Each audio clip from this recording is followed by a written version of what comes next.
সবাইকে অশেষ ধন্যবাদ জানাই। বিশেষ করে আমার প্রণম্য সন্দীপব্রত বাবু এসছেন, শাহজাহান বাবু এসছেন, আজকে সুশান্ত বাবু, চিনুদা থেকে আরম্ভ করে তাপসদা থেকে আরম্ভ করে আমার এখানে উপপ্রধান থেকে রঞ্জিত বাবু, মহাদেব বাবু থেকে আরম্ভ সবাই, আমার পঞ্চায়েত সমিতির গৌতম দা থেকে আরম্ভ করে সবাই, এডিএ সাহেব আছেন নন্দীগ্রাম, সবাই এসছে।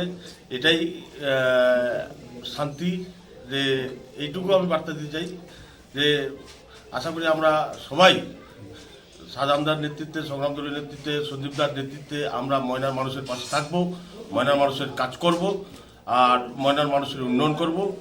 যদি ভগবান আমাকে আপনাদের আশীর্বাদ দেয়, পেয়ে আমি যদি কাজ করতে পারি এইটুকু, আর গুরুদেব আমাদের আছে, আমরা তাদের আশীর্বাদ নিয়ে ময়নার মানুষের পাশে কাজ করব, ময়নার মানুষের জন্য উন্নয়ন করব, এইটুকু। জয় বাংলা, জয় বাংলা। আচ্ছা, এখানে ভিড় কমিয়ে দাও।